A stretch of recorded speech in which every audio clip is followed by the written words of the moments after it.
We're going to proceed now with viral infections. Viruses, there are so many of them, and they're everywhere. We're going to cover the common ones that affect children. Many of these will cause rashes, so we'll lump them together. We start off with measles, very high yield. Measles is also known as rubeola or the 9-day measles. It's important to know these other names because they help you differentiate from, for example, rubella. It is a very contagious disease. The problem with many of these viral diseases is that you're contagious before you break out with rashes. So you're around other children and other patients, other people, and you're contagious and you don't know it, and then you break out in a rash and now you've exposed to a bunch of other people. Look for a history of incomplete immunizations for measles.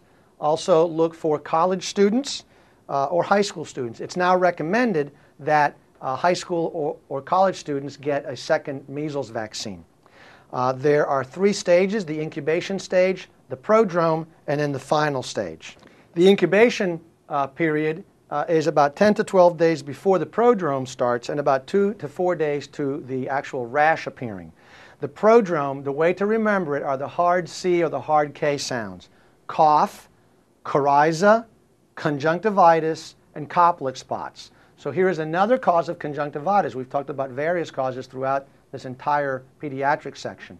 Here we have a viral cause, measles. So they'll just start out with a cough like a cold, then they'll develop the runny nose, then they develop bilateral conjunctivitis, and then the Koplik spots. The Koplik spots are these whitish, grayish spots on the inside of the buccal mucosa opposite the teeth, and you'll see these in a second. The final stage is the stage that has the fever and the rash. It's important to know that they have fever and rash at the same time. The reason being that when we talk about roseola, it's a little bit different, and this will help you differentiate. Here we see a child with a typical rash of measles. The other thing about measles or the rubeola is that these children are very sick. They're very fussy. They don't feel well. Okay? So the rash starts from head to toe, and it goes away from head to toe.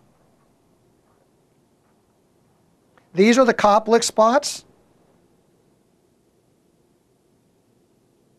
They're these little areas. They're pale, and they're opposite the molars on the buccal mucosa.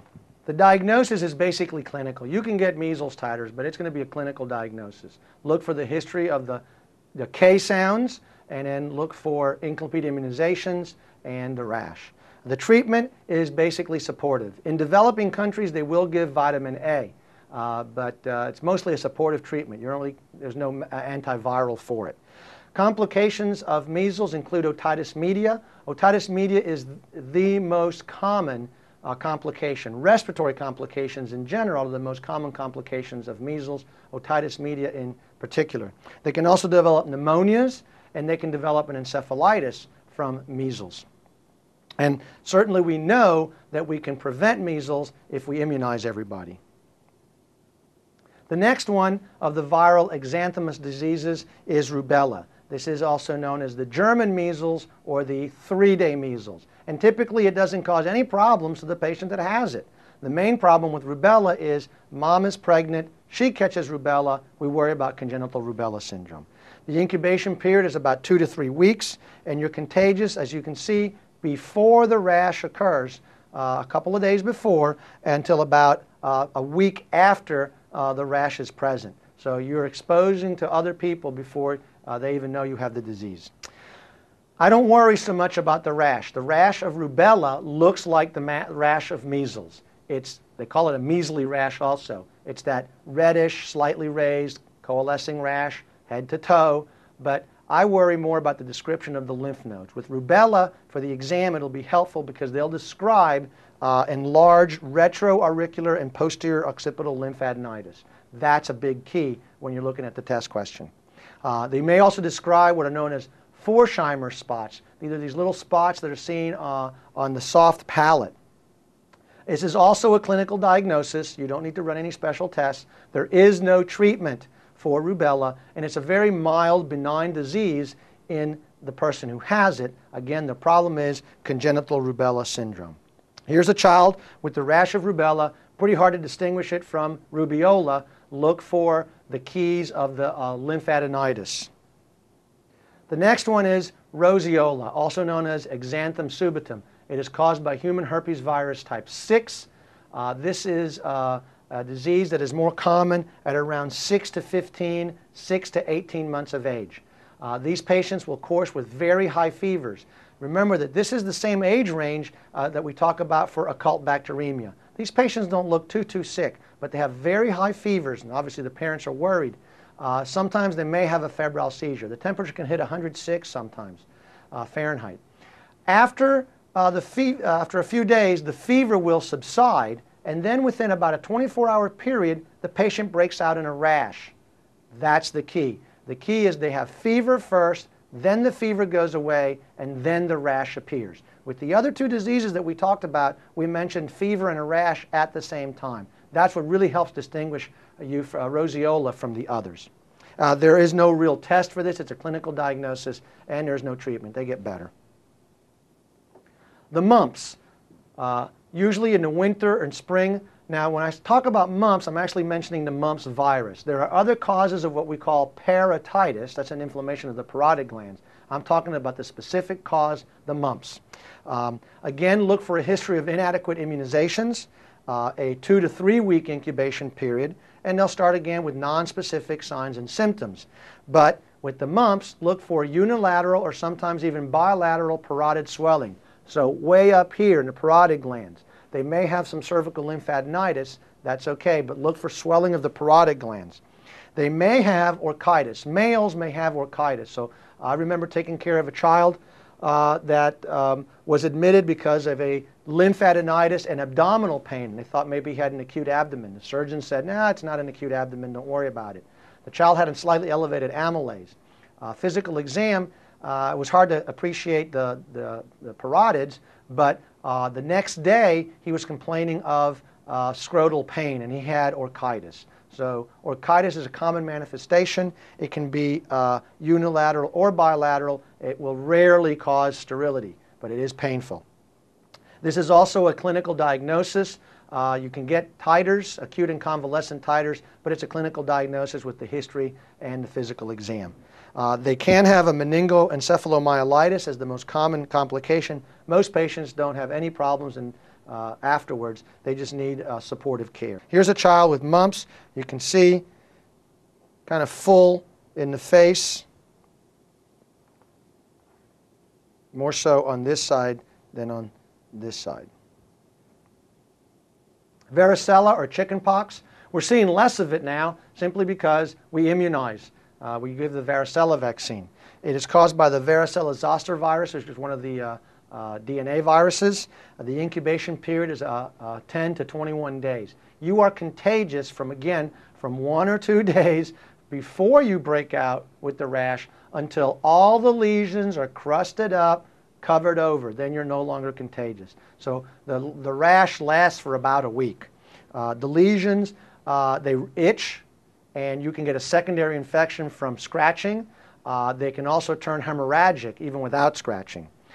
You do not need any special tests. You do not have to do a Zank prep or anything like that. Just a clinical diagnosis looking at the rash. The lesions will be in different stages of healing. So you can see a child in the same area, they can have an erythematous macular lesion. They can have a papule. They can have a vesicle. They can have a pustule. They can have a crust. All of these are in different stages. You can still see that in the same area. It's not like they have all of one side of the part of the rash and then they all go to become vesicles. They can all be at different stages. It's much worse in adolescence and adulthood. We seem to handle it worse. There's also a higher risk for adolescents and adults developing pneumonias from varicella. And we also know that you can have varicella, and then years later you can have zoster, which is known as shingles. Remember that you don't really lose the virus. It kind of gets inactivated, gets dormant, and then gets reactivated in some people as zoster. It is now recommended that we give a second dose of the vaccine to everybody, of the varicella vaccine. So here's a child with varicella, and you can see that not all the lesions look alike. Here's one that still looks like it's got a little bit of a roof to it. This one looks like it's got a little bit of a crust to it. This one over here is still kind of flat. This one is still covered. So all around this child you'll see different stages of the lesions. This is zoster. It reactivates for a variety of reasons. And remember that zoster or shingles follows along the nerve path. So in the belly, look for, or in the chest, look for dermatome distribution.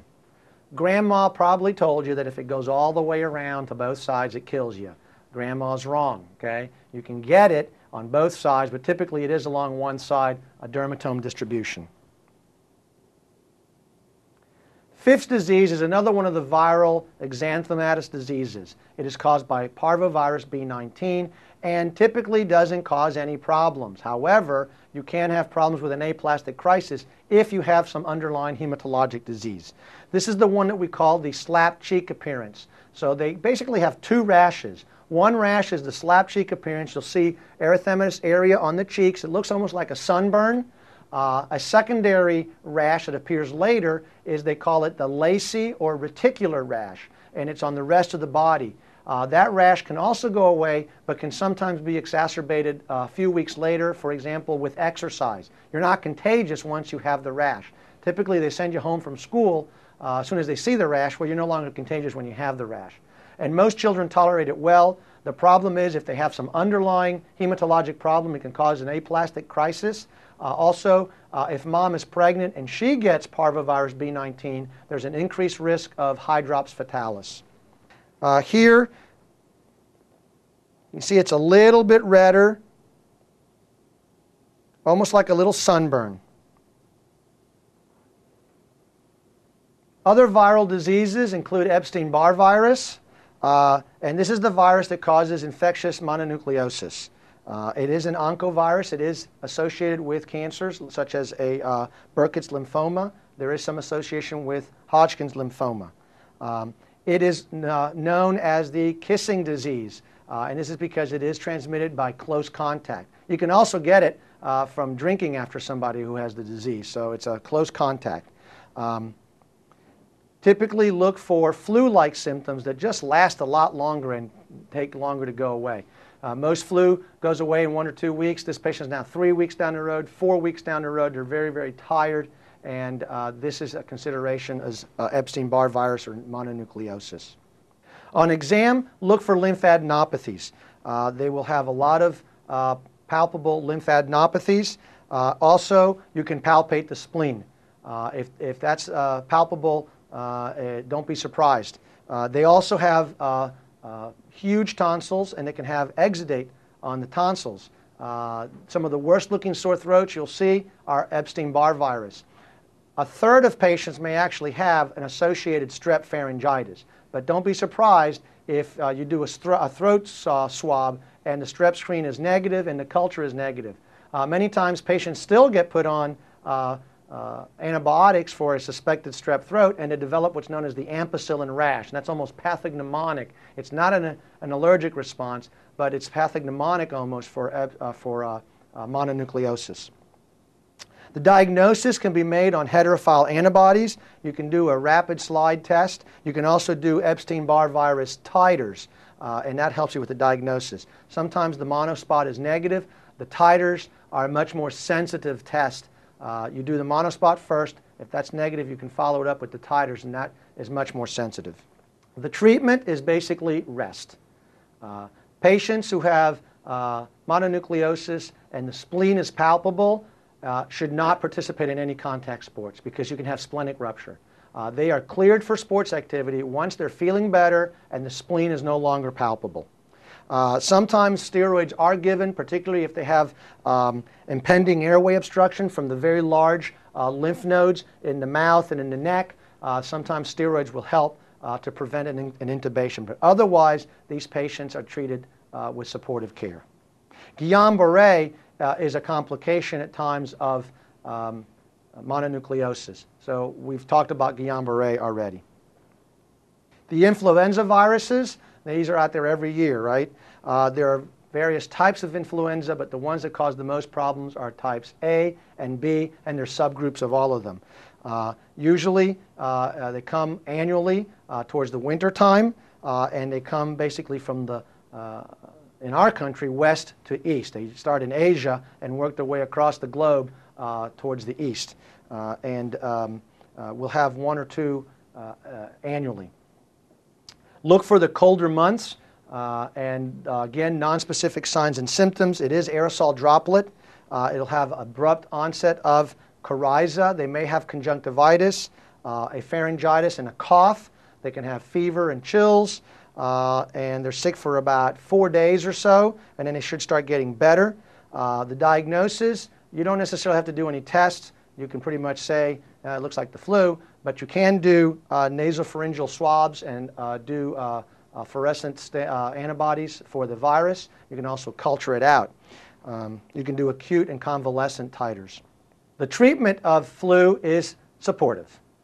There are antivirals out there. The problem with the antivirals are that you have to start giving them within 48 hours of the onset of symptoms for them to be effective.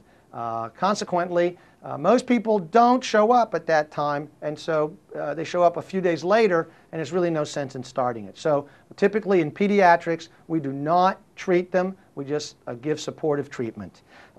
We also try to avoid aspirin because we know it's a viral disease, and there is a connection between aspirin and Reye syndrome. So we avoid giving aspirin to those patients.